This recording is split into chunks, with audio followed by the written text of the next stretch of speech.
There is a moment in the third episode of Game of Thrones' 8th season where Bran Stark sits beneath the great weirwood tree in the Godswood of Winterfell, and the dead are coming over the walls, and Theon Greyjoy stands before him with a spear in his hand, and nowhere left to go.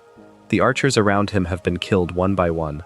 The whites have formed a circle and gone still, and then they part, down the middle, like a crowd stepping aside for something terrible, and the Night King walks through them. He walks slowly. There is no urgency in how he moves.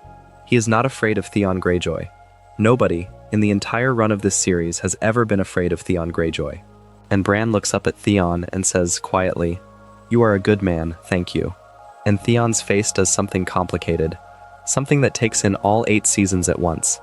He does not smile. He does not cry. He looks like a person who has just been handed a thing he spent his entire life reaching for, and it arrived 2 minutes before the end. Then he grabs the spear and he runs straight at death, and of course he does not make it, and of course it does not matter, and of course the Night King kills him, and the show holds on the moment just long enough for you to understand that this was always where Theon Greyjoy was going to end up.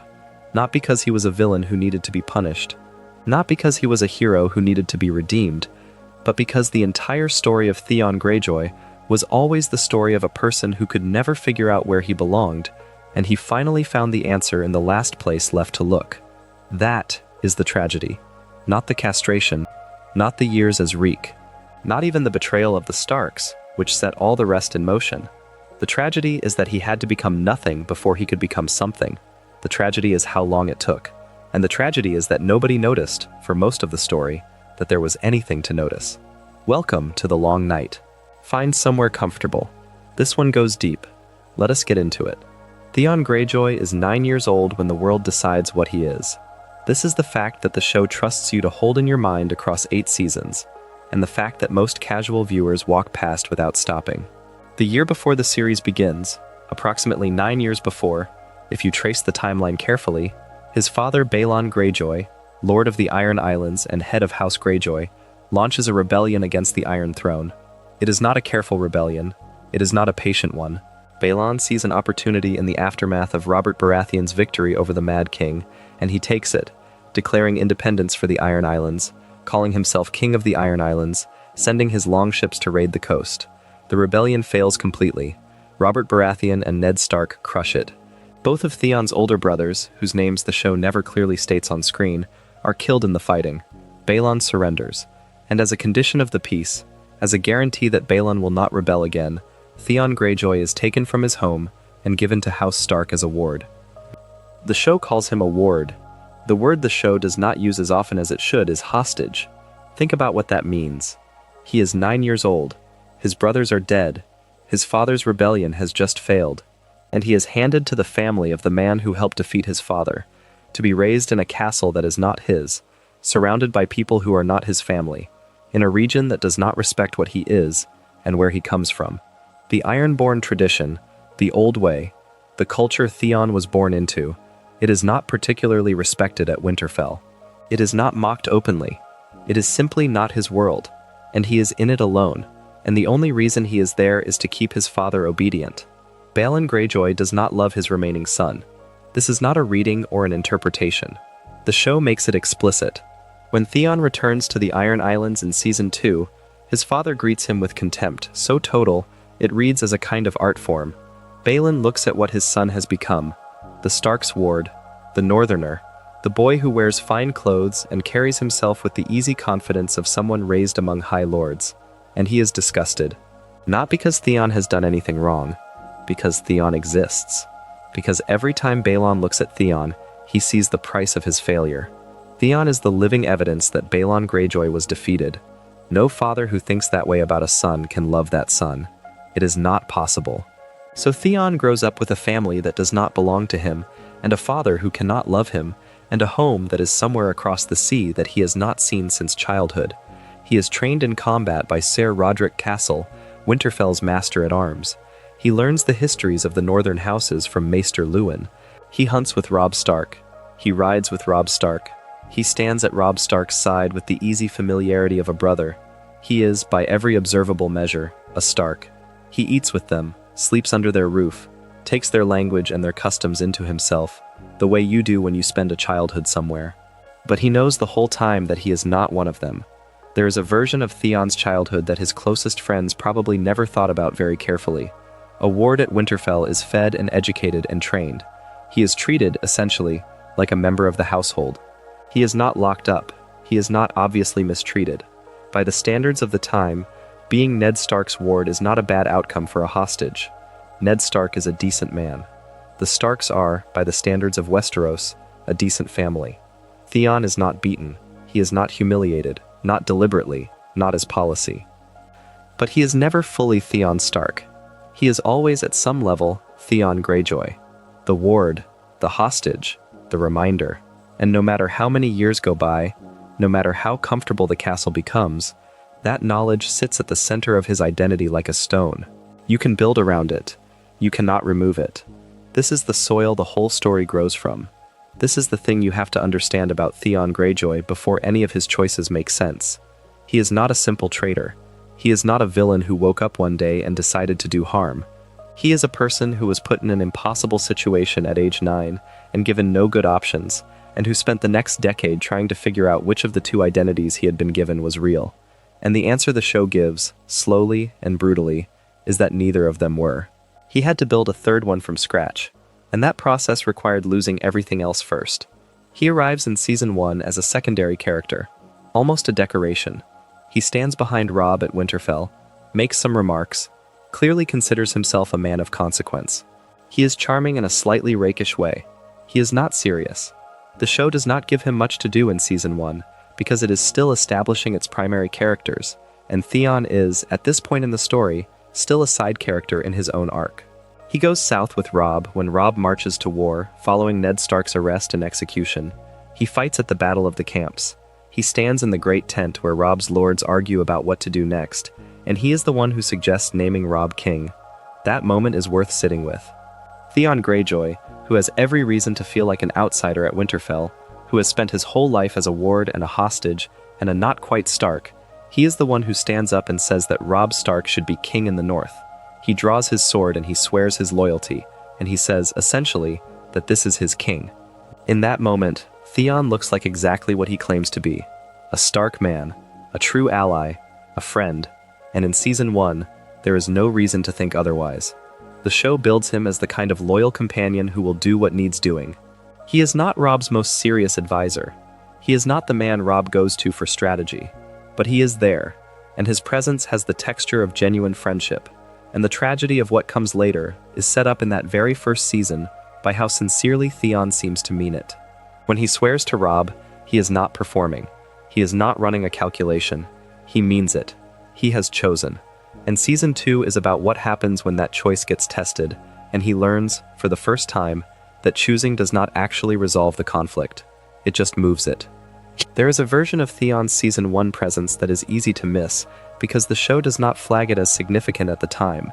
He is brash and slightly arrogant, and in a show this full of genuinely arrogant characters, he reads as minor, a bit player who fills a role rather than a person.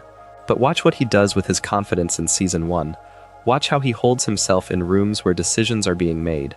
He is always slightly too eager to be included, always slightly too quick to demonstrate that he belongs. He volunteers opinions. He offers himself as a resource. He inserts himself into conversations with the energy of someone who is worried, at some level, that if he is not actively reminding people he is there, they will forget. That is not the behavior of a person who feels secure in their position. That is the behavior of a person who has learned that visibility requires effort. That if you stop performing your presence stops being real. Theon in Season 1 is a person who has learned to work hard at being seen, because being seen has always required work, because he has never simply belonged somewhere the way Jon Snow belongs on the wall, or Arya belongs in a fight. He belongs because he insists on belonging, and the insistence is what the audience reads as confidence, when actually, it is something closer to its opposite, the high-energy face of a very old anxiety. This reading of Season 1 Theon changes the entire Season 2 story. His return to the Iron Islands is not a confident young man making a bold play. It is a person who has spent his whole life insisting he belongs somewhere, returning to the place where he was supposed to have originated that belonging, hoping the insistence will finally be unnecessary there. He goes to Pyke, hoping he can stop working at being seen. He goes to Pyke hoping that blood will do what years of performance could not, make him real without effort. And the scene where Balon looks at him and sees Stark gold around his neck and drops it on the floor is the moment that hope dies. The confidence cracks. Something has to fill the gap, and what fills it is the desperate escalation that produces everything that follows. The show understood Theon Greyjoy at a depth in Season 1 that most viewers did not have the tools to appreciate yet. The arrogance, the rakishness, the easy comfort with his own charm. All of it is preparation for the moment in Season 2, where you discover that none of it was ever as solid as it looked. The surface was confident. The foundation was always asking, quietly, constantly, "Am I enough? Does this count? Is this real?" The answer the world gave him, again and again, was not quite. And the tragedy of Theon Greyjoy is the tragedy of a person who could not stop asking that question, until he was so broken he could not ask anything, until he had to rebuild even the capacity to ask from scratch, and then answer it himself, in a Godswood, at the very end. Theon arrives at Pyke in the second episode of Season 2, The Nightlands, which first aired on April 8, 2012. He has sailed from the mainland. He has not been home in years. The show implies the better part of a decade, possibly longer, and he is dressed well. He is relaxed. He expects a welcome. He tells the crew he was raised at Pyke, that his father is the lord of these islands, that he is coming home. And then he arrives. The Iron Islands are not Winterfell. This is an obvious observation that takes on specific weight once you watch Theon move through Pyke in these early Season 2 scenes. The castle is old and salt-eaten and dark. The people carry themselves with a specific kind of pride that is almost indistinguishable from contempt. The Ironborn do not take kindly to mainlanders. They do not take kindly to softness. And Theon, whether he knows it or not, reads to them as a mainlander. He has the gestures and the cadences of a northerner. He speaks the way someone who was raised at Winterfell speaks. His clothes are the clothes of a southern nobleman. He gets off the boat and he is home, and his home does not recognize him. He is unknowingly flirting with a woman on the ride to the castle. When she turns out to be Yara, his sister, it is played for discomfort. But the more important thing the scene establishes is that Theon does not know his own family. He has not seen Yara since he was 9 years old. He would not recognize her in a crowd. Whatever bond existed between them was severed when he was taken, and 10 years of separation have made strangers out of siblings. When he reaches his father, the scene is devastating and brief. Balon Greyjoy looks at his son and tears apart his clothes and his status and his identity in a few sentences. He calls the fine fabrics Theon's Stark clothes. He demands to know who paid for the gold around Theon's neck, and when Theon says Robb Stark, Balon removes it and drops it on the floor. He will not have Stark gold touching a Greyjoy. He will not look at his son and see a Stark. He sees one anyway. That is the problem. This is the conversation in which Theon discovers that he cannot go home, because home is not waiting for him. His father does not see a returning son. His father sees a reminder. Balon tells him that the plan is to raid the north, not to ally with Robb Stark as a way of gaining advantage, but simply to take what the Iron Islands have always taken, because that is who the Ironborn are. Theon pushes back. He says that Robb's offer is a good one. Balon is not interested. There is a scene that happens in What Is Dead May Never Die, the third episode of Season 2, which aired April 15, 2012, that is one of the most important scenes in Theon's entire arc, and that most people remember only as a mood piece. Theon sits alone at night in his old room at Pyke, and he writes 2 letters. One is to Robb Stark, warning him of his father's plan. One is to Balon Greyjoy, pledging loyalty to the Iron Islands. He holds both letters. He reads them. He considers. He chooses. He burns the letter to Robb. Watch the moment the letter catches fire. The show does not underscore this with music designed to tell you how to feel. It just shows you his face as the fire takes the paper, and his face is not triumphant. It is not relieved. He looks like a person watching something die. He burns the letter to Robb Stark, and in the same motion he burns the version of himself that was Robb's friend, Robb's ally, Robb's brother in everything but blood. And he does it not because he does not love the Starks. He does it because he loves his father more. Or he wants to. He does it because Balon Greyjoy is the only father he has, and he would rather have a real father than the memory of one. He does it because he is 20-something years old, and he has never been told that he is enough by anyone who shares his blood, and he will do almost anything to hear it from his father, even this. The letter burns, the choice is made, and the rest of the season is the slow-motion consequence. He undergoes the Ironborn baptism. He stands in the water of the sea, and the drowned man speaks over him in the old words, and Theon is reborn. Not as a mainlander, not as a ward, but as Ironborn. As a Greyjoy, this is what he has decided he is. The show understands the symbolic weight of the scene. It also understands that baptism is not transformation. You can go through the ritual. You can say the words. You can put on the salt and the iron. But the person you were before the water is the same person who comes out the other side. The ritual does not give Theon the thing he is actually looking for. What he is looking for is acceptance. What the ritual gives him is wet clothes and a new set of obligations. This is not the behavior of someone who has come home. This is the behavior of someone who is still trying to prove that he belongs somewhere. His father gives him an assignment to distract part of Robb's forces. Theon takes a small group of Ironborn raiders to the coast. He raids. He does what Ironborn do. And it is not enough. Because Theon Greyjoy is constitutionally incapable, at this point in his life, of accepting a minor role. He has spent his whole life on the periphery. Not quite a Stark, not quite a Greyjoy, not quite important enough, not quite trusted enough. The need to matter, to be seen as significant, to finally have a success that his father cannot ignore. This need is enormous, and it has been building since he was 9 years old. It is not reasonable, it is not tactical, it is emotional, entirely, and it drives him toward the worst decision of his life. He looks at Winterfell. He looks at Winterfell and it is empty. Robb has marched south with its fighting men. The castle is undefended. Theon knows it better than anyone alive except perhaps Maester Luwin. He knows the walls, he knows the gates, he knows the passages, he knows every room. And he makes the calculation that only someone in the grip of something irrational would make. If he takes Winterfell, his father will have to respect him. If he takes Winterfell, he finally becomes a Greyjoy in the way his father means when he says that word. If he takes Winterfell, he is no longer the ward, the hostage, the boy in soft clothes who smells like the North. He is the man who captured the seat of House Stark. He takes Winterfell in the 6th episode of Season 2, The Old Gods and the New, which aired May 6, 2012. He sends Dagmar with most of his men to Torrhen Square as a feint, drawing Sir Rodrik Cassel and the bulk of the garrison away. Then he leads a small force to Winterfell by night, grappling hooks over the walls, and by morning the castle is his. Think about what he has done.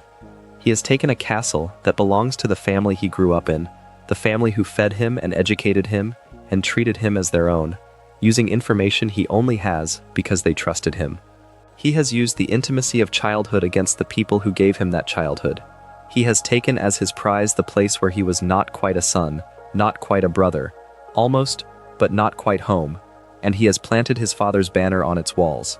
He convinces Bran Stark, who is 10 years old and watching this from the courtyard in his wheelchair, to yield the castle to spare the people inside from unnecessary harm. There is a version of what Theon is doing that reads as strategic. He is making a bold move.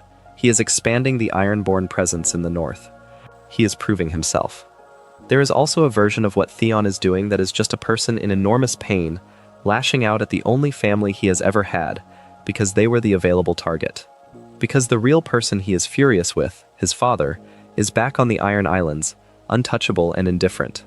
Because Balon Greyjoy looked at his son and saw a failure, and Theon cannot make his father see him differently, but he can make the world acknowledge that he is a Greyjoy.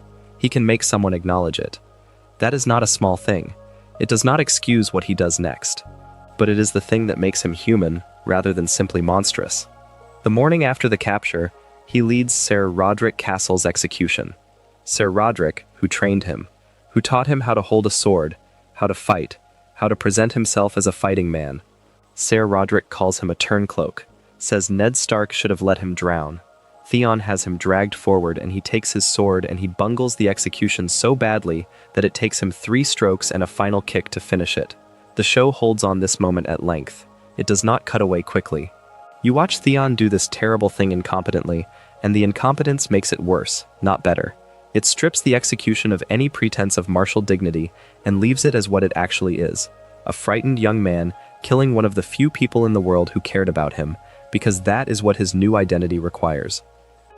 What follows the capture of Winterfell is a sequence of disasters so perfectly structured that they read like moral arithmetic. Every attempt Theon makes to consolidate his position produces a result that makes his position worse. This is how the show handles him in Season 2, not by making him cartoonishly evil, but by making him specifically, pointedly incompetent at villainy. He is not cut out for this. He is playing a role he invented because he needed to play something, and the role does not fit. Bran and Rickon Stark escape. Osha, the wildling captive who had become part of Winterfell's household, seduces Theon one night, genuinely, apparently, or convincingly enough to fool him, and while he sleeps, she takes the boys and the direwolves and walks them out of the castle. And Theon wakes up to find the two youngest Starks gone, and the realization hits him like cold water. He cannot hold a castle if he cannot keep two children locked inside it. He rides out with hounds to track them. He finds the mill where they have taken shelter. And then Dagmar says, essentially, that Theon cannot bring the boys back without admitting that they escaped on his watch, and that this admission will destroy his authority and make his men doubt him. So Dagmar suggests killing two other children instead, the miller's sons, boys who were in the wrong place, burning their bodies beyond recognition, and displaying them on Winterfell's walls as though they are Bran and Rickon Stark. Theon agrees to this. This needs to be stated plainly. He agrees to murder two innocent children and present their remains as proof that he has killed the children he was using as leverage. He does this not because he is a sadist. He does this because he is afraid of losing control of a situation that was already beyond his control, and because the logic of the path he has chosen demands it, and because there is no version of backing down that he can see. This is the moment the show designates as the point of no return. Before this, Theon's actions are terrible but comprehensible, the choices of a lost person doing damage trying to find himself. After this, something has broken, some accounting has begun, and the show knows it, because from this moment forward, the narrative of Theon Greyjoy is not about what he will do next. It is about what will be done to him. The sack of Winterfell happens in the Season 2 finale, Valar Morghulis, which aired June 3, 2012. Ramsay Snow, the bastard son of Roose Bolton, who had been secretly working against the Starks for his father, arrives at Winterfell with a force that overwhelms Theon's small band of Ironborn. He offers them safe passage if they surrender. The Ironborn, who know they cannot hold the castle and who are pragmatic men in ways that Theon is not, accept. They hand Theon over. Ramsay, true to his character, as it will be revealed over the next several seasons, immediately breaks the agreement and flays Theon's men alive. All of them except Theon himself, because Ramsay Bolton has plans for Theon Greyjoy, and those plans require him alive. Maester Luwin, stabbed in the melee, crawls to the Godswood and is found by Osha. He asks her to end his suffering. She does. And Winterfell burns. The final image of Theon Greyjoy in Season 2 is him being put in a bag. He is not a warrior. He is not a lord. He is cargo. He is being transported somewhere he does not know to have things done to him that he does not yet understand. He is 20-something years old, and he thought capturing Winterfell would make his father proud of him, and what it has actually done is deliver him to the worst period of his life. That is not a small thing. That is the entire structure of his tragedy, compressed into a single image. The bag closes. The season ends.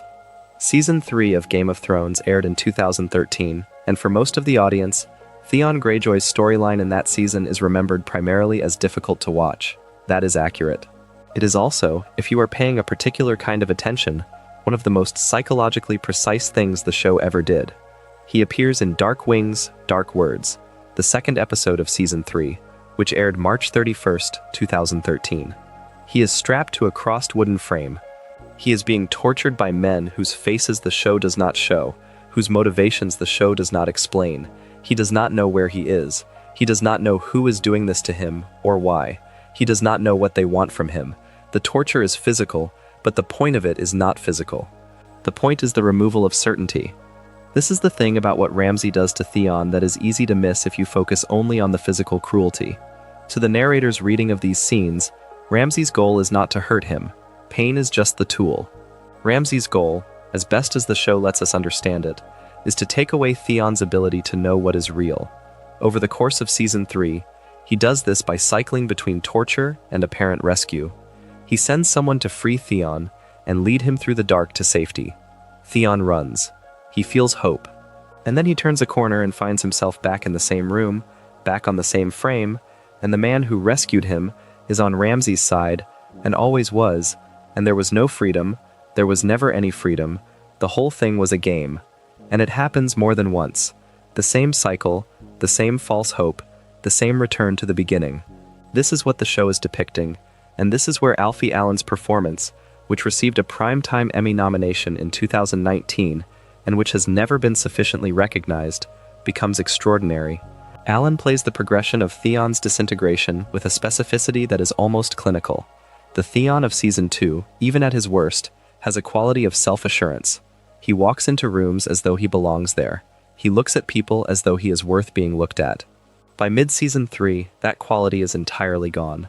What remains is a person who flinches at sounds, who cannot make eye contact, who answers questions with the desperate attentiveness of someone who has learned that wrong answers have immediate physical consequences.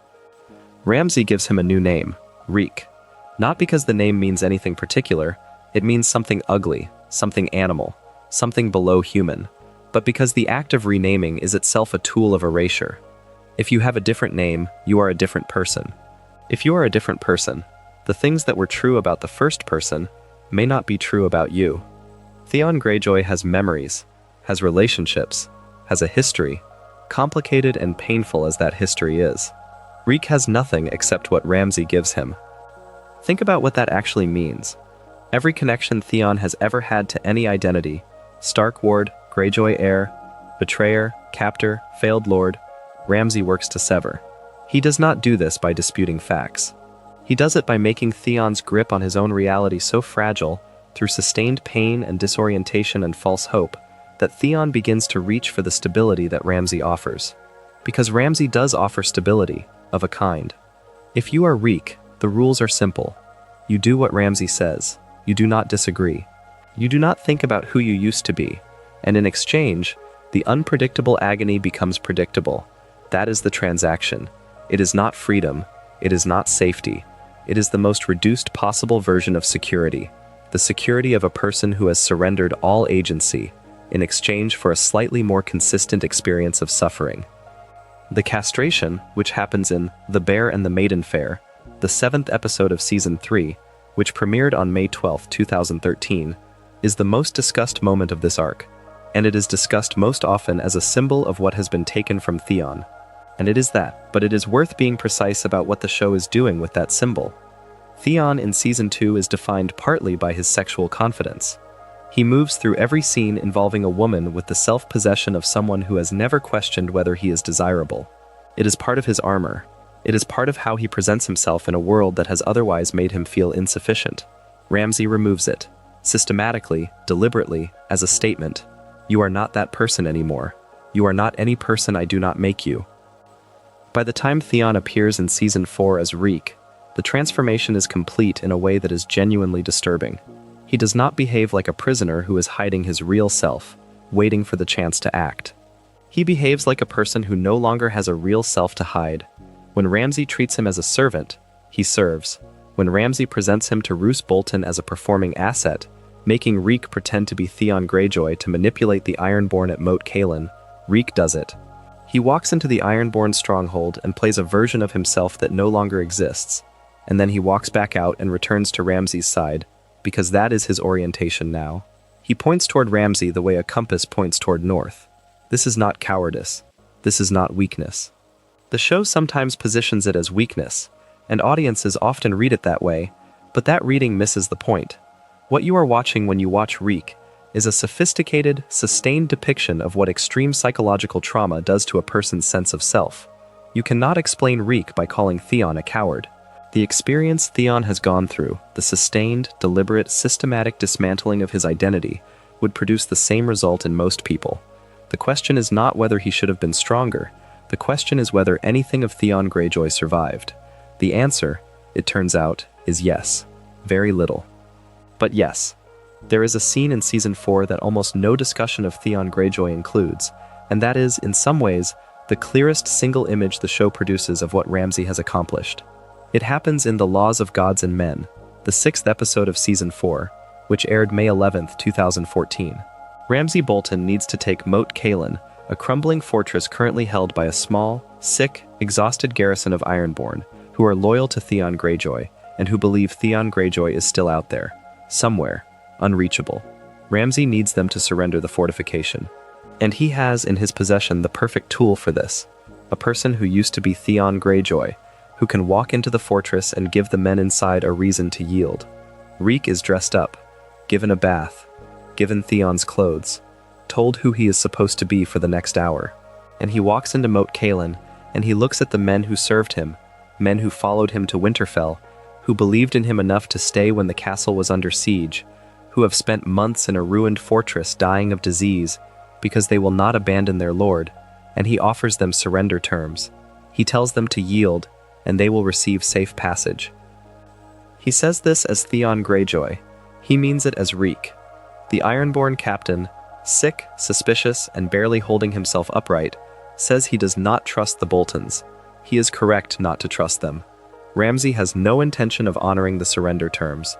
The Ironborn who yield are flayed alive almost immediately. But Reek does not know whether the surrender terms will be honored. Or he does know, on some level, and cannot access that knowledge.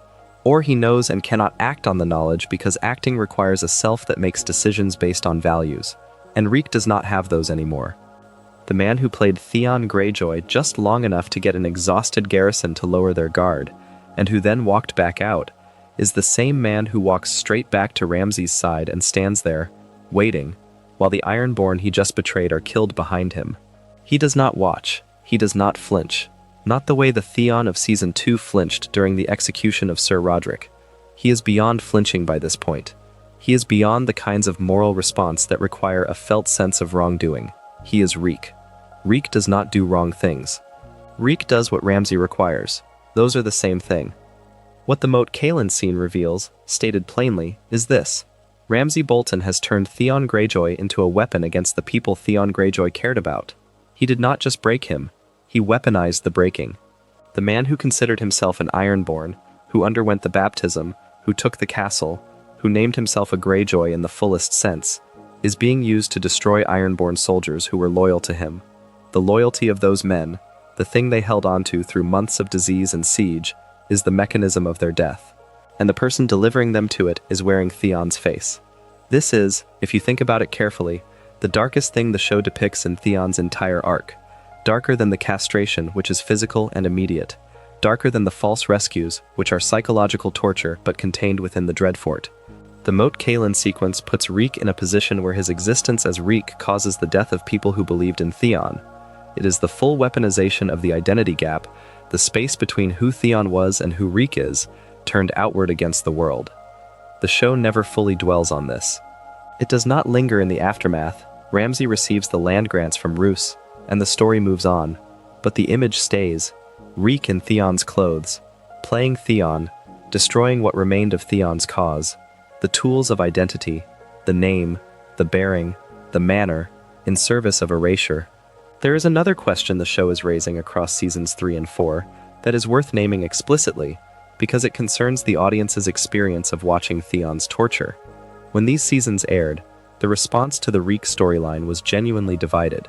A significant portion of the audience, people who remembered what Theon did in season 2, who hated him for taking Winterfell and killing the Miller's boys and faking the deaths of Bran and Rickon, found the torture sequences satisfying.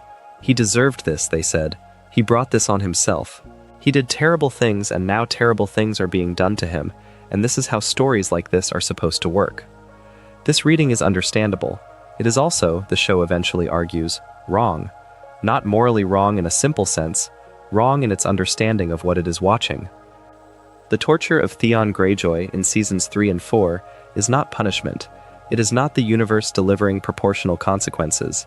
It is Ramsay Bolton, who is not the universe, who is not justice, who is not a narrative device, but a specific human being with specific pathological pleasures, doing what Ramsay Bolton does to people who fall into his power. The show uses the audience's memory of Theon's season 2 crimes to create a moment of complicity. If you found yourself thinking he deserves this, you were, briefly, on Ramsay's side. You were participating in the logic that says some people deserve to have their identity systematically destroyed because of the things they have done. The show, to its credit, makes this visible. It does not exactly call you out, but it makes the torture sequences long enough, specific enough, and repeated enough that the enjoyment curdles.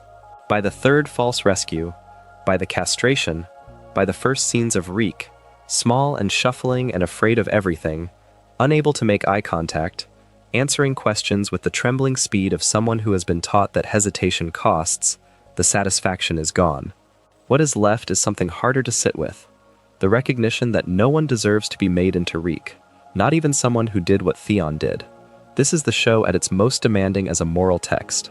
It is saying, essentially, that consequence and torture are different categories, that the one does not justify the other, that your feelings about what Theon did in Season 2 do not and should not determine how you feel about what Ramsay is doing to him now. These are separate things. The show makes them feel separate, eventually, by making the latter so unambiguously excessive that the initial satisfaction becomes available to examination. Why did I want this? What does it say about me that I found this satisfying at first? What has the show taught me to feel, and what has that teaching cost? This is the kind of work that distinguishes Game of Thrones at its best from its imitators. The show is not just depicting violence and consequence, it is examining the audience's relationship to them. It is saying that the desire to see someone who did bad things suffer is a real desire and a recognizable one, and it is also the same desire that Ramsay Bolton acts on, which is not comfortable to sit with. By Season 4, the audience that was cheering Theon's punishment in Season 3 is mostly no longer cheering.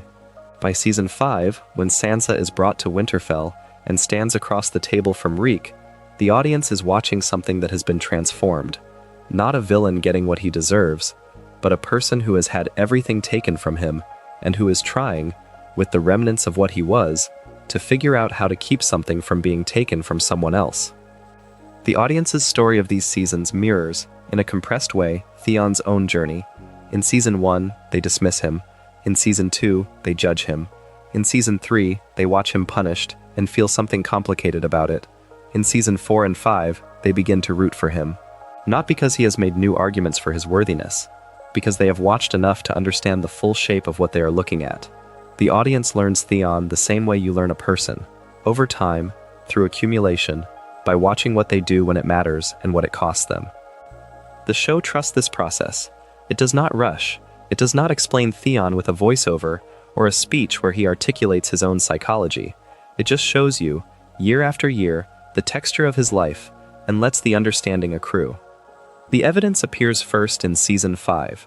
Sansa Stark is brought to Winterfell to marry Ramsay Bolton, in an arrangement brokered by Petyr Baelish, and suddenly Theon, who is Reek, who does not have opinions or plans, who exists to serve, is in the same castle as a woman who knew him when he was someone. The show is very careful about this. It does not rush. It does not have Sansa's presence immediately restore him. What it does is introduce a crack. Sansa sees him and is horrified.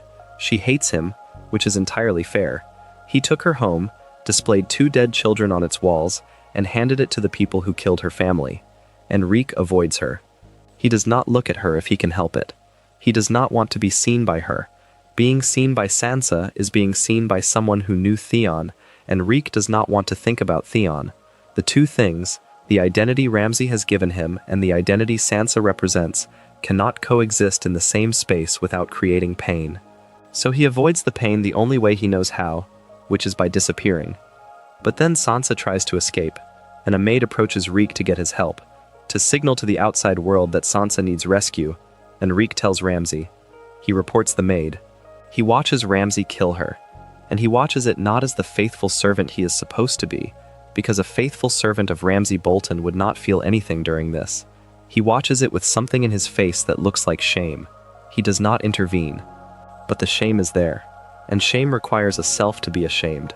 Reek does not have a self. Theon apparently still does. Just barely. Just enough.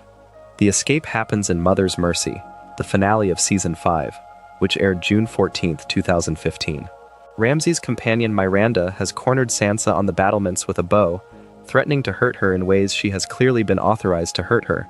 And Theon, who is standing there, who has been watching this, who has done nothing but flinch and avoid and obey for 2 seasons, grabs Myranda and throws her over the railing. Sit with that for a moment. He does not calculate this. He does not form a plan. Something in him that has been compressed to almost nothing reaches a threshold, finds something it cannot watch happen to a person it recognizes, and acts. The act is impulsive and enormous and entirely unlike anything Reek would ever do, because Reek's entire existence is organized around not acting, around passivity, around the reflex of compliance. And then Sansa takes his hand, and they run to the edge of the wall, and they jump. The jump itself, over the walls of Winterfell into the snow below, is staged in the show with a kind of deliberate symbolism that the series does not always earn but earns here. It is a fall from one life into another. Whatever Theon Greyjoy is after that jump, he is not entirely Reek anymore. He is not entirely Theon either. He is something in between, something that has not yet found a name, but the first thing he does when he has enough of himself back to act is protect someone from Ramsay Bolton. That is not an accident. The show does not treat it as an accident. The show frames it, rightly, as the beginning of something. Season 6 sends Theon and Sansa in separate directions almost immediately. Brienne of Tarth finds Sansa in the snow and swears her protection, and Sansa accepts. Theon, standing there in the forest with nowhere to go, looks at the scene and makes the choice that defines his Season 6 arc. He decides to go home. Not to the Starks. Home. To Pyke. To his family. To his father. The reason this choice matters is that Theon, at this point, is not going home because he believes his father will receive him well. He has seen, in Season 2, exactly how his father receives him. He is going home because it is the only place left. Because after Ramsay, after Reek, after everything that has been taken from him, the only identity he can access is the one that was his before Winterfell, before the wardhood, the one that is written in his name, Greyjoy. He is going home to be a Greyjoy, even knowing what that means. Balon Greyjoy is dead when Theon arrives. His uncle Euron has returned to the Iron Islands after years of absence and thrown Balon from a bridge in the dark. The father Theon was coming home to, the father whose approval he has spent his entire arc desperately chasing, whose rejection set the entire tragedy in motion, is dead. He never received Theon. He never acknowledged him. The accounting between them will never be completed. Theon arrives at Pyke and his father is already gone, and the absence of that resolution is one of the cruelest things the show does to this character, because it is so specific and so true. There is no closure. There is never closure with a parent like Balon Greyjoy. You do not get the scene where he finally sees you. You just arrive one day and he is not there, and he was never going to give you what you needed, and the grief is for something that was never possible to begin with. Yara is there, his sister, who he barely knows, who grew up without him, who has her own complicated relationship with a father who at least looked at her sometimes. And Yara says, essentially, that she has fought to be what Balon always wanted. She is the one who stayed. She is the one who earned it. She wants to be Queen of the Iron Islands. The Kingsmoot happens in The Door, the 5th episode of Season 6, which aired May 22, 2016. It is an ancient Ironborn tradition. Any free person can declare a claim to rule, and the Assembly of Ironborn decides. Yara makes her claim. The crowd is skeptical. Women are not traditional rulers of the Iron Islands. And then Theon stands up. The speech he gives at the Kingsmoot is not a great speech. It is not technically impressive. What it is sincere. He says that Yara Greyjoy is the best of them. He says she should lead them. He stands up in front of a group of people who have every reason to remember him as a failure. The ward, the mainlander, the man who took Winterfell and lost it in a season, and he puts his credibility, such as it is, behind his sister. He does not fight for a throne. He fights for someone else. This is a new behavior for Theon Greyjoy. In every previous season, every major action he has taken has been in service of his own need for recognition, his own need to prove something to someone. The capture of Winterfell was about his father. The execution of Sir Roderick was about maintaining authority. Even his escape with Sansa had an element of self-preservation. But at the Kingsmoot, he stands up and supports Yara and asks for nothing in return. He does not claim leadership himself, even though he has a stronger bloodline claim than she does. He says she should lead. He means it. It does not matter. Euron Greyjoy takes the stage and offers the Ironborn something Yara cannot. A fleet, a vision, a path to power through Daenerys Targaryen. The crowd is one. Euron is drowned and resurrected in the Ironborn ritual and named king. And during that ritual, Theon and Yara take the best ships of the Iron Fleet and sail away. This is interesting. Think about what this moment means. They steal the ships. They run. And they head, eventually, for Daenerys Targaryen, making the same bet Euron was making, but arriving first. By the end of Season 6, they have found the Targaryen cause and pledged their fleet to it. Daenerys and Yara meet and seem to understand each other. Two women who have had to fight for what men assumed should be theirs. Theon stands slightly to the side, as he usually does now. He is not the point anymore. He is Yara's ally, her support, her second.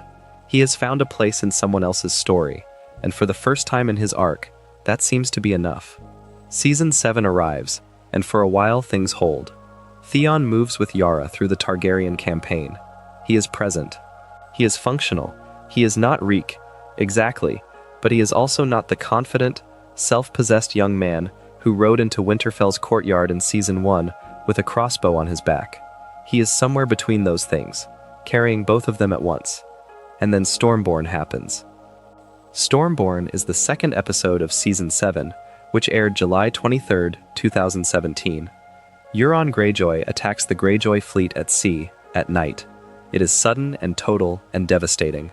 Euron's ships are larger and armed with fire, and the Ironborn fleet is caught off guard, and the battle is a rout. Obara and Nymeria Sand are killed. Ellaria Sand and her daughter Tyene are captured, and Euron gets to Yara. He has her by the throat. He is enormous and wild and delighted by this.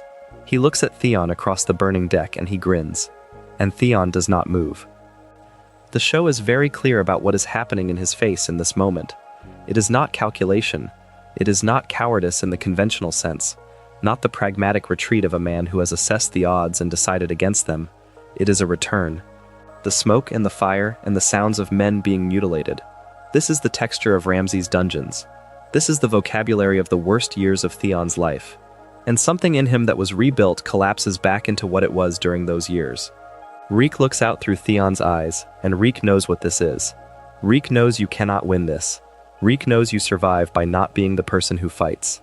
He drops his sword. He goes over the side. He disappears into the sea. Yara watches him go. The look on her face is not contempt. It is something worse, a kind of understanding. She knows her brother. She knows what was done to him. She is not surprised. She is devastated, but she is not surprised. She is taken captive. The survivors of the fleet drift on wreckage. Theon holds on to a piece of timber in the dark water, and the camera holds on his face, and his face is Reek's face again. This is the moment that many audience members gave up on Theon Greyjoy, and it is the moment that the show is, in a very specific way, most honest about him. The people who gave up on him in this scene were, essentially, expecting a completion, a full arc, a fully restored hero who would behave the way restored heroes behave. They were expecting that the events of Season 5 and 6 had finished the work of making Theon Theon again. And the show says no. It says that trauma does not work that way. It says that a person who was systematically dismantled for years and slowly rebuilt can still be broken again by the right combination of sensory triggers. The trauma is not cured, it is managed. And when something looks and sounds and feels like what broke you, the management fails. The floor gives out. That is not a romantic idea. It is not the story most viewers wanted. But it is true. The survivors of the fleet are picked up by another ship. And on that ship, one of Yara's men, someone who was there, who saw Theon do nothing while Yara was taken, says essentially that Theon is not the rightful heir to the Iron Islands. He is not fit to lead. He is nothing. What kind of king jumps off a boat to save his own skin? And Theon does not argue. He does not defend himself. He sits there and takes it, and the show holds on his face. That is not the behavior of someone who is fine. That is the behavior of someone who believes it. In Season 7, after this, Theon drifts in a specific kind of limbo. He eventually makes it to Dragonstone, where Jon Snow has also arrived to negotiate with Daenerys. The scene between Jon and Theon in Season 7 is brief but essential. Jon tells him, essentially, that the only reason he is not killing him right now is because of what he did for Sansa. And then, as Theon sits with the weight of what he did to Yara, Jon says something to him that he clearly does not fully hear yet, but that the show means for the listener to remember. Jon says that Theon does not have to choose between being a Greyjoy and being a Stark. He can be both. The two things are not in opposition. You can be shaped by both families without betraying either. This is the thing Theon has been trying to resolve since he was 9 years old. The identity conflict, Stark or Greyjoy, Northern or Ironborn, Ward or Heir, has been the engine of every destructive choice he has made. And Jon Snow, in a conversation that lasts maybe 3 minutes, names the resolution that has been available the whole time. You do not have to choose. You are both. You always were. Theon does not immediately act on this. He cannot, yet. He is still too damaged, still too much in the shadow of the jump from the boat, still too close to whatever the smoke and fire of the Euron battle triggered. But the idea is planted. Jon has named it, and the show, in its closing season, is going to ask Theon to inhabit it. He spends the first part of Season 8 rescuing Yara. He finds the survivors of her personal guard, the men from the fleet who had not been at the battle, who were still on the Iron Islands with Euron away fighting for Cersei, and he makes them an offer. They can rescue Yara. They can take her from Euron's custody, while his attention is elsewhere. And they do. They board his ship in Winterfell, the first episode of Season 8, which aired April 14th, 2019. Theon finds Yara in chains, and he frees her, and they get off the ship and they make it. The scene where he frees her is short and efficient. She headbutts him. Then they are both sitting on the dock, and she says she is going to take back the Iron Islands, and she asks where he will go, and he says he wants to fight for Winterfell. He says it like he is asking permission, like he is not sure he has the right. Yara looks at him for a moment, and she says, "Go." She says Theon is a Greyjoy, and always will be. But she says go. And the thing on his face when she says that is something the show has been working toward for 7 seasons. It is, for the first time, something close to peace. He returns to Winterfell. He arrives in A Night of the Seven Kingdoms, the second episode of Season 8, which aired April 21st, 2019. He rides into Winterfell with Ironborn soldiers at his back, men who chose to follow him because he went and rescued Yara, because he did the one thing nobody thought he would do, which was charge into the dark after someone he loved, instead of falling apart. He walks into the Great Hall and Sansa Stark sees him, and he says he wants to fight for Winterfell, for her family, for the Starks. Sansa crosses the room and embraces him. That embrace is doing a specific thing. It is not forgiveness. The show is smarter than to simply paper over what Theon did to Winterfell and to the Starks in Season 2. It is recognition. Sansa recognizes who is in front of her, which is the man who jumped from the walls of Winterfell with her in Season 5, who grabbed Myranda and threw her over the railing so Sansa would not be hurt. Sansa does not forget what came before, but she sees what is in front of her now, and what is in front of her now is Theon Greyjoy, who is something that he was not in Season 2, and she embraces him. He is given command of the defense of the Godswood during the Battle of Winterfell. This is significant. The Godswood, the ancient heart of Winterfell, the weirwood tree with its carved face, the place where the Starks have prayed for generations, is where Bran Stark will be used as bait to draw out the Night King. And Theon, who took Winterfell from the Starks, who burned 2 children and displayed them on its walls, who handed it to the Boltons, Theon is placed as guardian of its most sacred space. The assignment is not accidental. The show is arranging its final image with deliberate care. The night of the battle is The Long Night, the 3rd episode of Season 8, which aired April 28, 2019. It is the longest episode in the series, running somewhere around 80 minutes. It is the largest battle sequence the show has ever produced. And for the purposes of Theon Greyjoy's story, it takes place almost entirely in the Godswood. They stand and wait while the dead come. Theon's archers do their work. They light the trenches. The whites pour over them. And one by one, the people defending the Godswood are killed, until it is just Theon and a few men, and then fewer men, and then Theon, just Theon, standing in front of the weirwood tree, standing in front of Bran. The whites form a circle and stop. Theon looks at them. He looks at Bran. He is breathing hard. He is alive, which at this point in the battle seems improbable. He has fought through this. Whatever broke in him on the burning deck in Season 7, whatever Ramsay Bolton dismantled over years of sustained horror, some functional part of it has held. He is standing. He has a spear. He is in the Godswood of Winterfell, and the dead are everywhere, and he is still upright. Bran says something. He says Theon, not Reek, not the traitor, not the ward, Theon. And Theon looks at him, and Bran says, "You are a good man. Thank you." Think about what those 2 sentences do. They are not forgiveness. Bran Stark, who by this point in the show has become something more than human, the three-eyed raven, a being with access to all of history, past and future, is not in the business of simple forgiveness. What he is doing at least in the narrator's reading of this scene, when he says, "You are a good man," is making a declaration about identity. He is saying that the sum of what Theon Greyjoy is, the sum of who he has been across all of it, lands in the category of good, not in spite of the bad things. Accounting for all of it, the taking of Winterfell, the displayed bodies, the years of Reek, the jump from the boat, the return, all of it factored in, and the verdict is, good man. And thank you is about something very specific, the choice to come back, to be here, to stand in the Godswood and defend this family instead of going somewhere safer. Bran is thanking him for returning, for making the choice that the Theon of Season 2 would never have made, for proving that there was always something worth recovering underneath the damage. Theon takes the spear. He runs. He runs at the Night King knowing, surely, that this will not work, that a man with a spear cannot kill an ancient supernatural force that has killed every army sent against it. He runs anyway. He runs not because he thinks he can win. He runs because Bran said he was a good man, and for once in his life he wants to be whatever the person saying it believes he is. He runs because this is the last version of the scene he has been running his whole life, the one where he tries to prove something to someone, and this time the someone is worthy of the proof. He runs because the Ward of Winterfell was always going to end up here, and nowhere else. The Night King catches the spear, breaks it, uses it to kill him. Theon falls to the earth of the Godswood. He looks up at the weirwood tree, the one with the carved face that has watched generations of Starks kneel beneath it. He is in the heart of Winterfell. He is home, if the word means anything for him.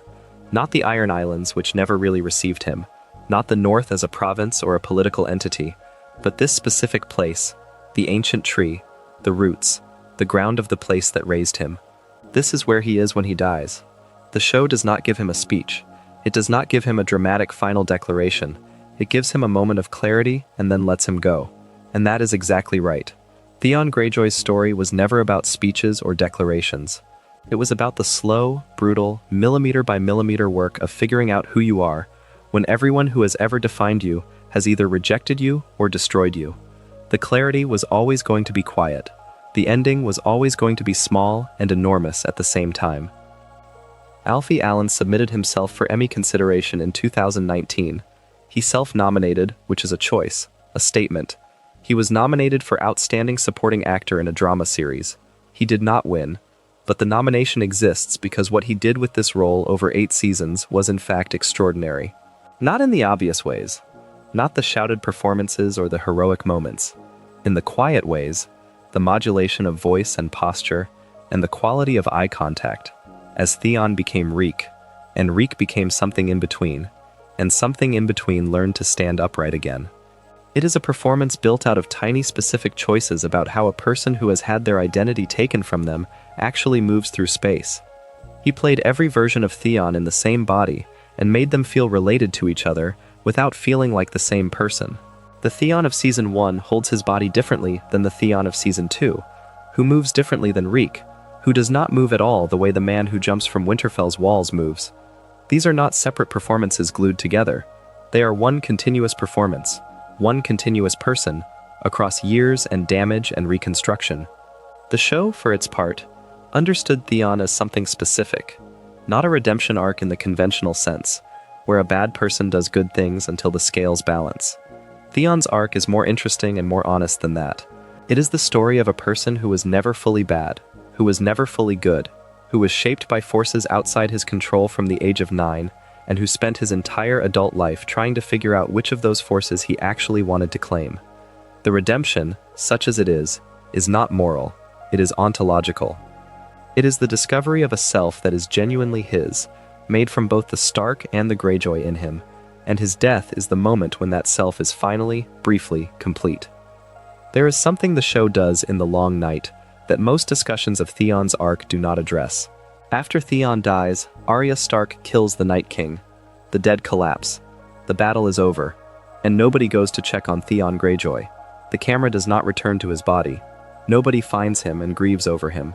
He is simply gone, the way most people who die in battles are simply gone. He does not receive a funeral scene in the next episode, at least not one that receives screen time. He died in the Godswood, and the Godswood moved on. The show never goes back to this moment. No character brings it up again, and somehow that is right. Theon Greyjoy did not need a monument. He did not need witnesses to his ending. The tragedy of his life was always that the things he did, and who he was, went largely unrecognized, passed over, misread. The show does not, at the last moment, reverse that. It simply lets him be what he was, a person who made it to the end on his own terms, without fanfare, without the large public recognition he spent his whole life reaching for. The recognition came from Bran, quietly, in the Godswood, in the last 2 minutes. It was enough. It was more than enough. There is a specific kind of damage that comes from having two fathers who each, in their own way, make you feel like you do not exist. Ned Stark is not a villain in Theon's story. This cannot be overstated. Ned Stark is a decent, principled man who does his honest best by the boy given into his care. He does not mistreat Theon. He does not demean him. By the standards of his era and his culture, he is a reasonable guardian. He educates him, trains him, houses him, and gives him a seat at the Stark family table. By the standards of a hostage arrangement, Theon Greyjoy has it well. But Ned Stark cannot give Theon the thing Theon needs most, which is the knowledge that he is there by choice, rather than by political necessity. He cannot give that because it is not true. Theon is there because Balon Greyjoy lost a war, and Ned Stark is the man holding the debt. Every kindness Ned extends to Theon is extended within the frame of that arrangement, and Theon knows it. He has always known it. You cannot unknow something like that. The warmth of a family you were given to as a hostage is a particular kind of warmth, real in many ways, but always with the awareness that it is contingent, that it could have been otherwise, that there is a version of events where Ned Stark is less decent, and the ward arrangement is something much darker. Theon grows up grateful for the Stark kindness, and unable, fully, to trust it. Not because the Starks are untrustworthy, but because the structure of his relationship with them was built on a transaction he did not consent to. He was 9 years old when the transaction happened. He had no say, and the Starks, good as they are, cannot retroactively give him the one thing the transaction permanently removed: the choice to be there.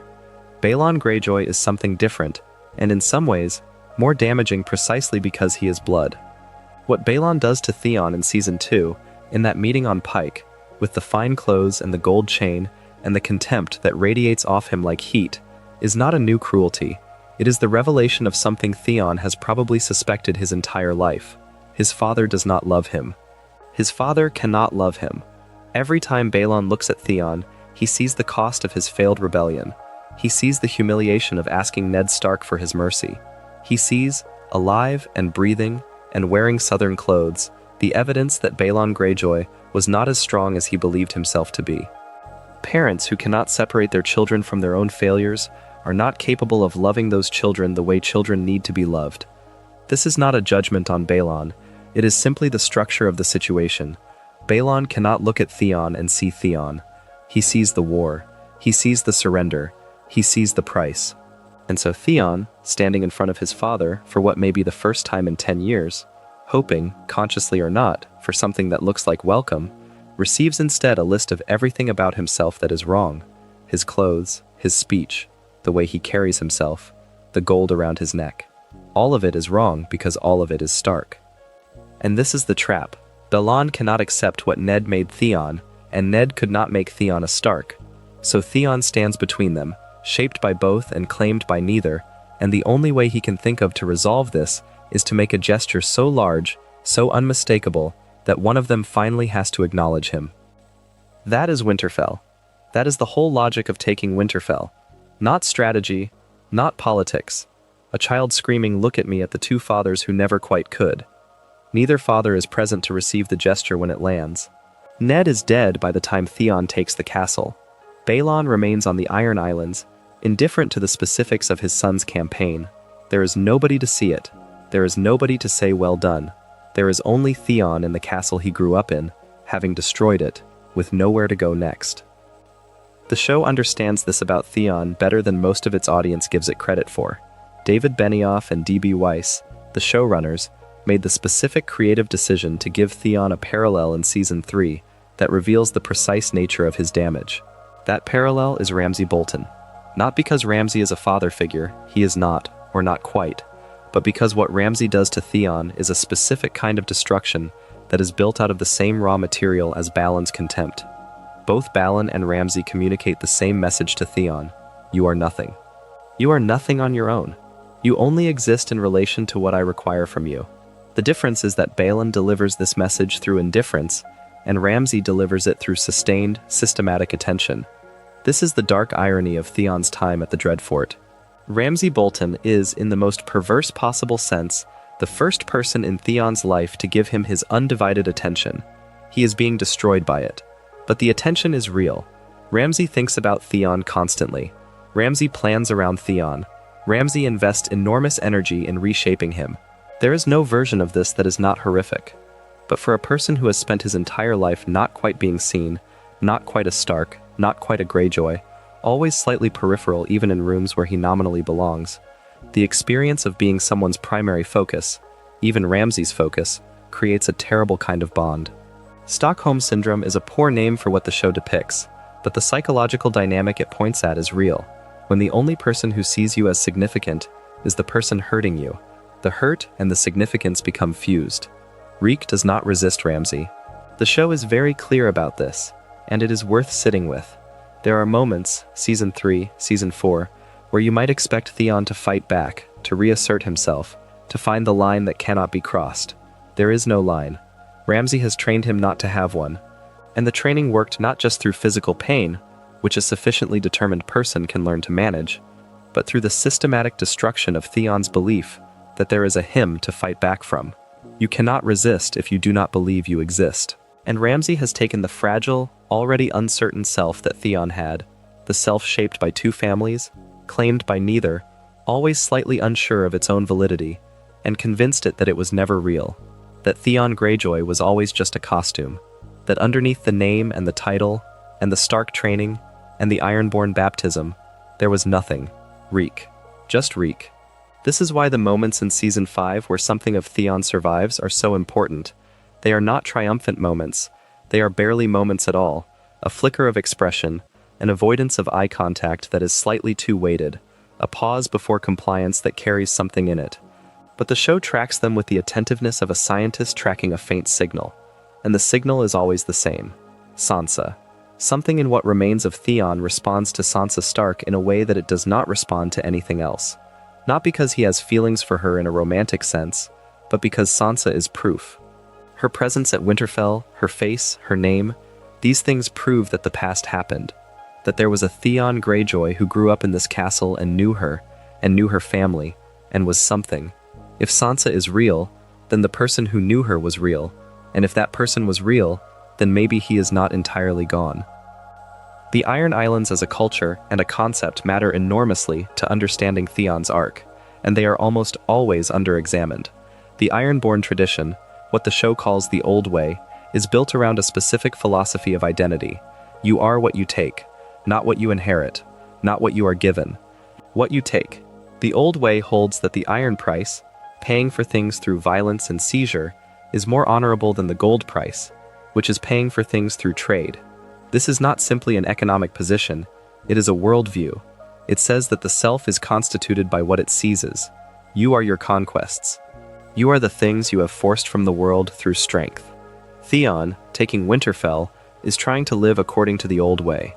He is literally seizing the thing he wants most: recognition, identity, a place, through the method his father's culture validates. He takes the castle by force. He displays his enemies on its walls. He holds it with Ironborn soldiers. He is doing, in form, exactly what the Ironborn philosophy requires. And the form is empty, because what the Ironborn philosophy cannot account for is that Theon's relationship to what he is taking is not the relationship of a conqueror to a prize. It is the relationship of a person to the place that raised him. You cannot meaningfully conquer your own childhood.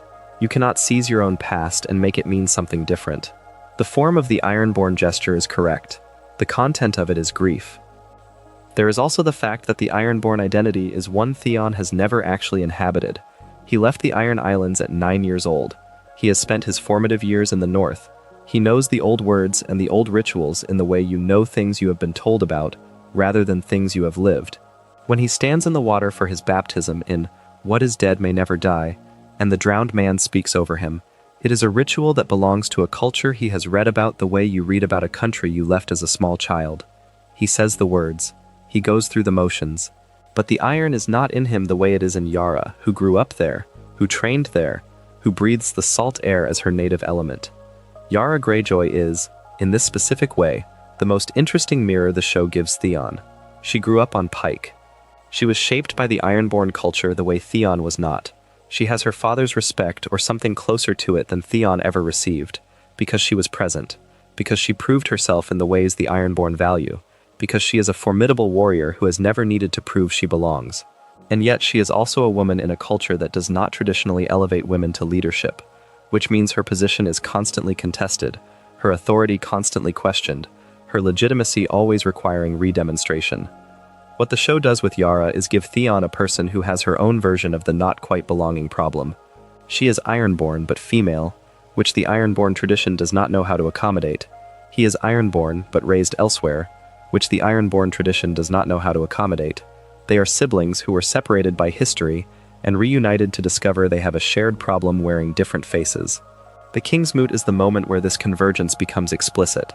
Theon cannot claim the throne because he does not have Yara's strength or her presence on the islands, and Yara cannot claim it because the men there will not follow a woman without an overwhelming demonstration of force. But together they are something. Theon's bloodline gives Yara's claim additional weight. Yara's groundedness on the islands gives Theon's support credibility. They are better as a unit than either is alone, and the tragedy of Euron's victory is that it prevents them from finding out how far that could go. There is a reading of Yara Greyjoy that sees her as the version of Theon that succeeded, the sibling who stayed, who toughened, who made herself indispensable to the world she was born into, and there is something to that reading. But the more interesting reading sees her as a person who solved the identity problem through sheer will and sustained effort, the way some people do, while Theon's particular combination of displacement and temperament made that same solution unavailable to him. He needed too much from the people around him. The Iron Islands could give him a name and a culture, but not the thing he needed, which was to be seen by someone who mattered as something real. Yara could build that for herself through action. Theon kept looking for it in other people's eyes. There is a scene in The Prince of Winterfell, the 8th episode of Season 2, which first aired May 20th, 2012, that almost nobody discusses, and that sits at the center of what Theon actually is. He is alone in Winterfell, the castle he has taken, the castle he grew up in, and he is not triumphant. He is not satisfied. He is not the lord of the castle the way he imagined being lord of the castle. He is a person who has done a thing and found that the thing has not produced what it was supposed to produce. Luwin finds him, and they have a conversation. Luwin, the old maester who taught Theon history and languages and governance, who knew him since childhood, who has stayed on at Winterfell because that is what maesters do. Luwin looks at Theon and tells him that it is not too late. He says Theon can still take the black, he can go to the wall, he can end this without more blood, he can leave. Theon does not leave, he stays. And the reason he stays is not stubbornness or bloodlust, or any of the qualities usually attributed to villains. He stays because leaving means admitting the whole thing was wrong, and he cannot yet live with that. He cannot yet look at what he has done and call it a mistake, because doing so requires him to look at what drove him to do it, which is a wound he does not have the tools to examine. He is 20-something years old. He has never had a therapist, obviously, but he has also never had a mentor capable of doing what a mentor in his situation would need to do: name the wound, name the pattern, show him the connection between his need for his father's approval and every destructive choice his life has produced. Luwin comes close. The show gives Luwin, played with immense quiet dignity by Donald Sumpter, the role of the person who sees Theon clearly and says so. He does not judge him. He does not condemn him. He says it is not too late. And Theon hears it and knows he means it and stays anyway, because knowing a thing and being able to act on it are two different capacities, and he only has the first one. This gap between knowing and being able is the gap that defines Theon's entire arc through seasons 1, 2, and into the beginning of 3. He knows, on some level, that capturing Winterfell is wrong. He knows that the man he is trying to be is not the man he actually is. He knows that the iron mask he has put on does not fit the face underneath. He knows all of this in the way people know things they cannot yet fully feel, which is to say, incompletely, dimly, with enough uncertainty that the knowledge cannot override the momentum of the choices already made. Luwin dies in the burning of Winterfell. He crawls to the Godswood, as noted, and asks Osha to end his suffering, and she does. And the person who saw Theon most clearly, who taught him, who knew him before the wardhood, who stayed by him even as he made terrible choices, is gone. The world has removed another person who could have helped him understand himself. That is a pattern in Theon's life. The people who might have helped him are always, somehow, removed before they can complete the work. Ned Stark is executed. Lewin is killed. Robb Stark, who was his closest friend for years, dies at the Red Wedding in Season 3. Even the relationship with Yara is severed by Euron's attack in Season 7, at the exact moment when it was beginning to be the foundation of something healthy. He keeps losing the people who could anchor him, and then he has to rebuild the anchor himself, which is a much harder project, and which the show follows with the patient, unsentimental attention it reserves for its most serious moral and psychological terrain. There is a specific scene in The Old Gods and the New, the 6th episode of Season 2, the episode where Theon takes Winterfell, that the show uses to establish the quality of Theon's new position and what it costs him. Bran Stark yields the castle to spare his people.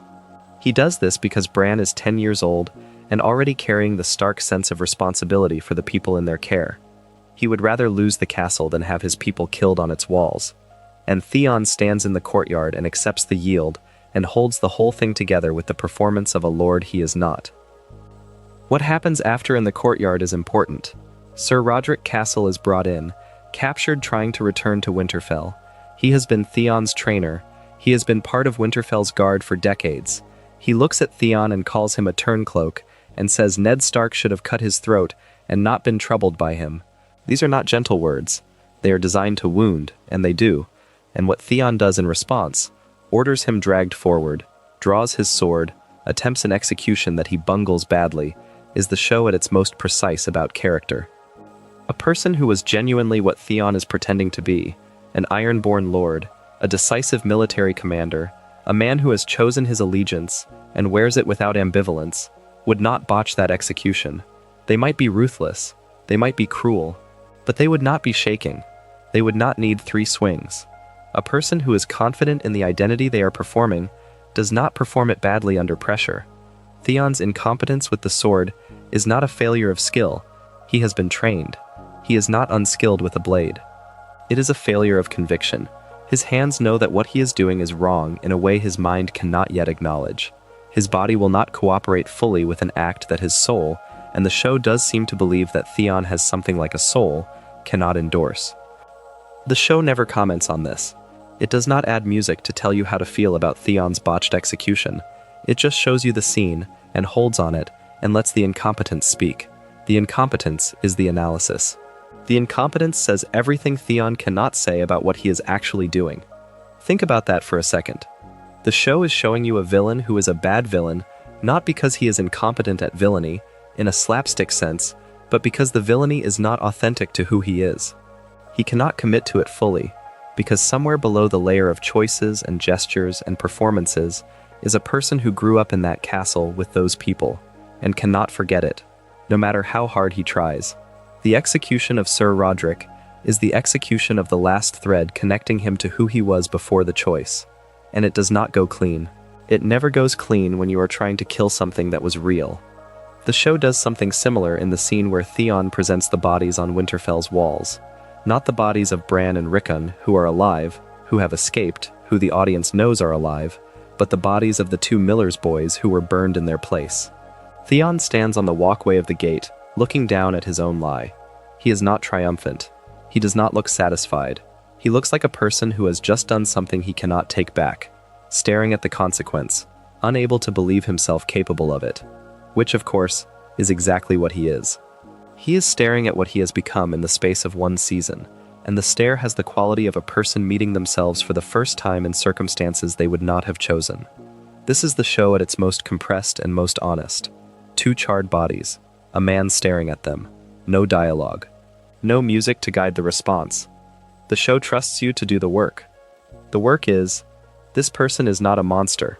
This person is someone who has done a monstrous thing and knows it and is doing it anyway, because the alternative, backing down, admitting the escape, losing whatever face he has managed to construct, feels worse. That is not monstrousness. That is a specific, recognizable kind of human moral failure. The kind where the immediate cost of stopping is too high, the mechanism for stopping has broken down, and the only direction left is forward, deeper into the choice, even as the choice gets worse. There is a question the show raises, and does not fully answer, about what Theon's life would have looked like if Balon Greyjoy had loved him, if the Lord of Pyke had looked at his remaining son, and seen a son rather than a symbol of defeat. The answer, obviously, is that nothing that follows happens. There is no capturing of Winterfell. There is no Reek. There is no broken man learning to stand again. There might be a Theon Greyjoy who grows into something decent, an interesting minor lord, a loyal bannerman to Robb Stark, a man who lives without particular distinction and dies without particular tragedy. The tragedy is contingent on the rejection. Balon's inability to love his son sets in motion everything that follows. This is one of the things Game of Thrones does best. When it is working, it traces the connection between the private cruelties of family life and the large public catastrophes that follow from them. Cersei Lannister's story works on similar principles. Stannis Baratheon's story, Jaime Lannister's story, the private wound generates the public action. The family failure generates the political disaster. What Balon does to Theon, in terms of historical consequence, produces the fall of Winterfell, the death of Sir Roderick, the death of Maester Luwin, the burning of the castle. None of those things happen if a father can look at his son without seeing his own failure. And the show does not moralize this. It does not present it as an excuse. Theon's choices are Theon's choices. His capacity to choose differently was real. The letter to Robb burned, but it could have been sent. The execution of Sir Roderick happened, but it did not have to. Every step of the way, Theon could have made a different choice. The show holds both things simultaneously, that his choices were shaped by forces he did not create, and that they were still his choices. This is how you write a tragedy, rather than a soap opera. In a soap opera, bad things happen to people because of other people. In a tragedy, bad things happen because the protagonist makes choices that are internally consistent with who they are, and who they are was shaped by something real, and the shaping was genuinely damaging. Tragedy requires both, the genuine wound and the genuine choice.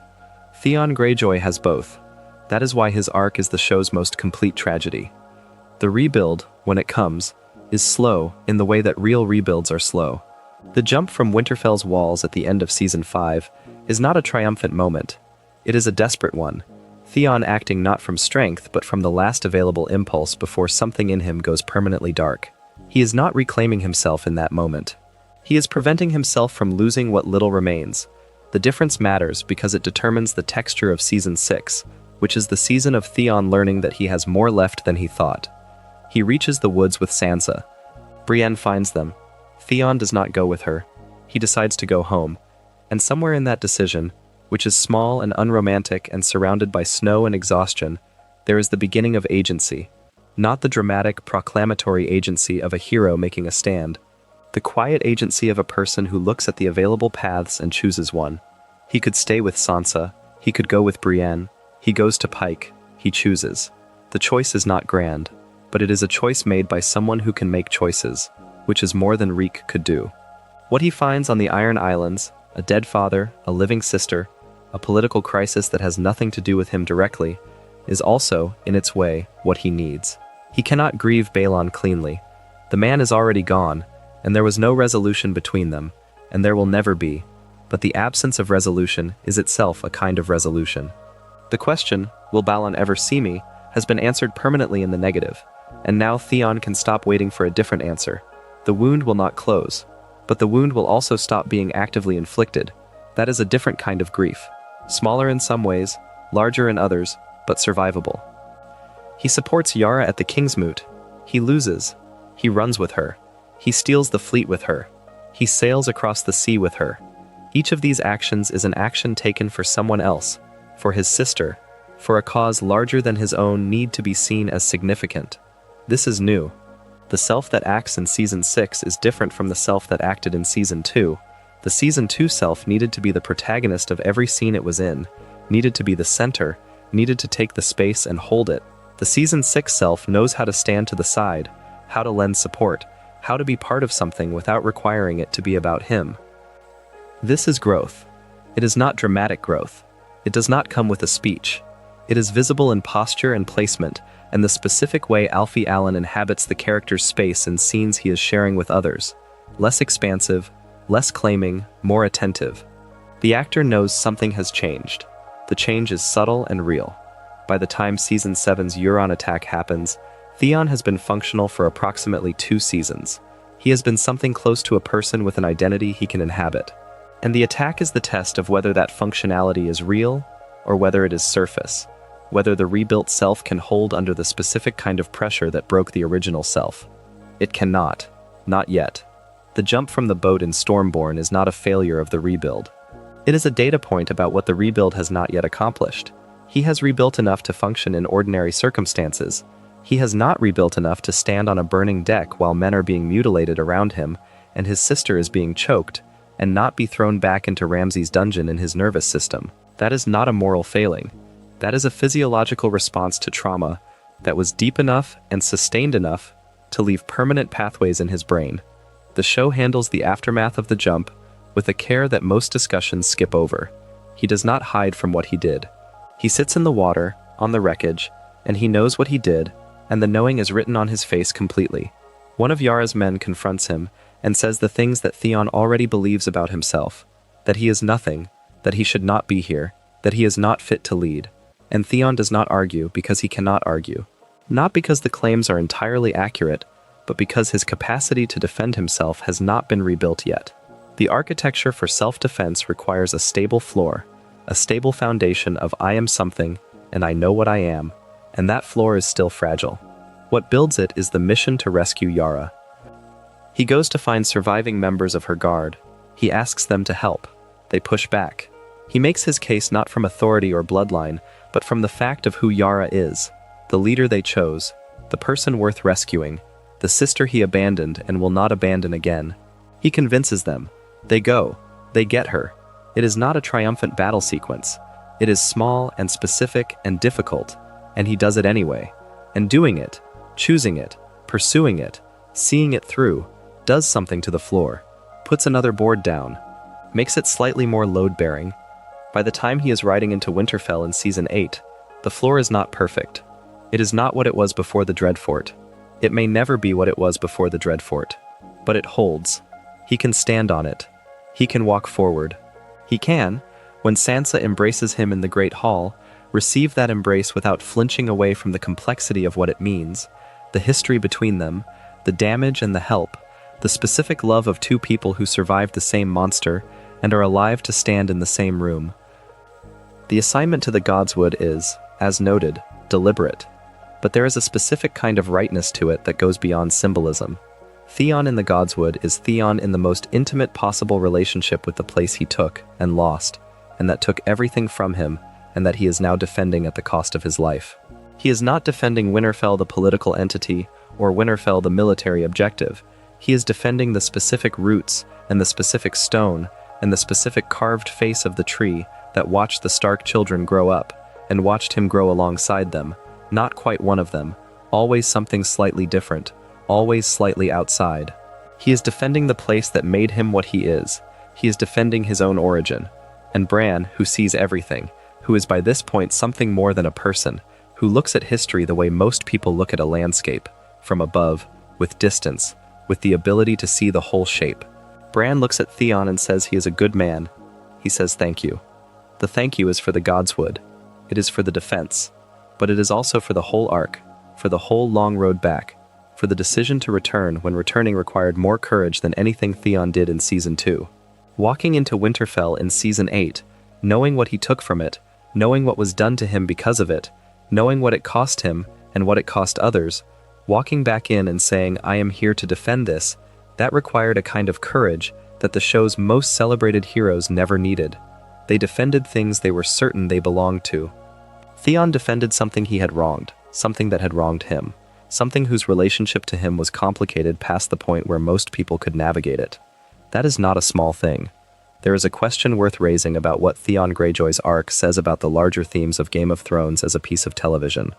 The show is interested, across all 8 seasons, in a cluster of related questions: who has the right to rule, and why, what loyalty costs, and whether the cost is worth paying, what it means to be a person shaped by forces you did not choose, whether the systems of honor and family and duty that structure this society are functional frameworks for meaning or elaborate justifications for power.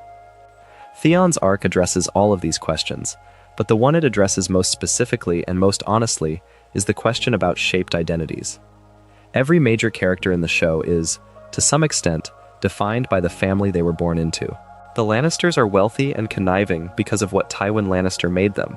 The Starks are principled to a fault because of what the North and the Stark tradition made them. Even Daenerys, who spends the entire series trying to escape the legacy of her father, cannot fully do so. The Targaryen history is always pulling at her. The families in Game of Thrones are engines. They take children and they make them into something. Usually the children do not get to choose. Theon is the character who most fully dramatizes the cost of this. He had two engines pulling him in opposite directions since the age of 9, and neither was interested in his preferences.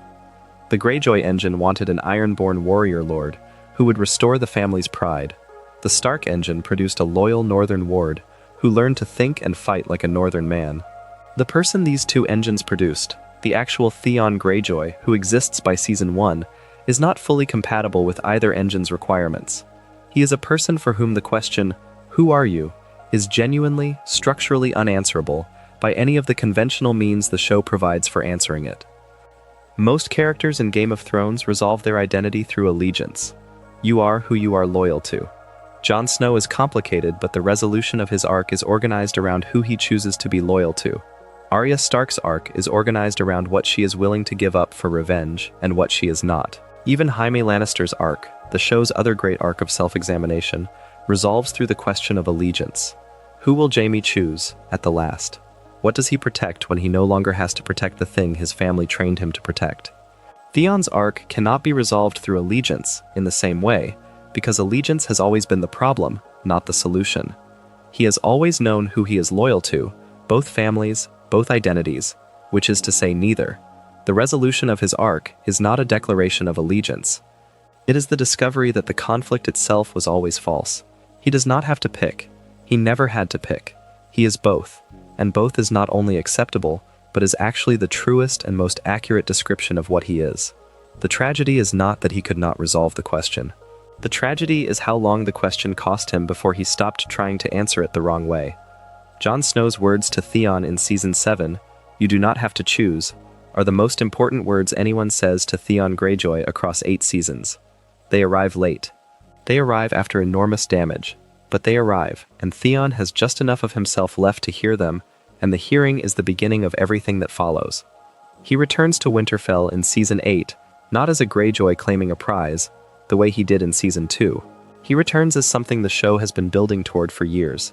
A person who is finally, authentically himself, who has incorporated both halves of his identity into something coherent, who does not need his father's approval, or his lord's title, or his sister's explicit permission, or anyone's validation. He returns because he wants to. Because it is the right thing. Because the Starks are his family, and he wronged them, and he wants to be there when it counts. Because he is, as Bran will confirm, a good man, and good men go back. The show, for all its flaws in its final seasons, and those flaws are well documented and real, gets Theon exactly right. It does not give him a miraculous recovery. It does not pretend that what Ramsay did can be fully undone. It does not resolve the family conflict through some late-season speech where Theon declares himself. It simply puts him in the Godswood with a spear, gives him Bran's quiet recognition, and lets him run.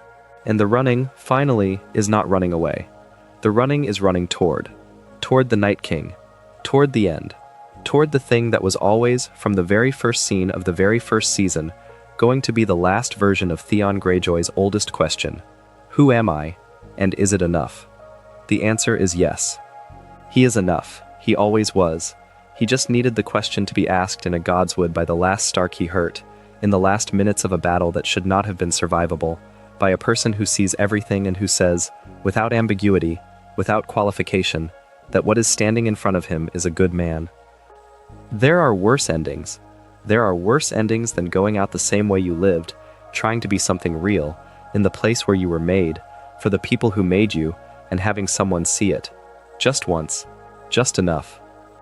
The story of Theon Greyjoy is the story of a child who was given to a family as a political guarantee and who loved them for it, who tried to become the person his blood family needed him to be and could not, who broke when the world broke him, who was rebuilt not by someone else, but by the slow accumulation of choices, small, imperfect, sometimes failed choices, that move towards something recognizable as integrity. It is a story about the violence of being made to choose between identities that both have some claim on you. It is a story about how trauma does not follow a clean arc toward healing. It is a story about a person who was told, from the very beginning, that he did not quite belong anywhere, and who died in the most specific possible place, the Godswood of Winterfell, under the eyes of the old gods, defending the family that raised him. He was both things at the end, a Stark and a Greyjoy, a ward and an heir, a man shaped by two worlds, neither of which fully claimed him, and who found, in the last moment, that this was not a failure. It was who he was. It was, finally, enough. The story is finished. Rest now. If you enjoyed the video, make sure to subscribe, and I'll see you in the next one.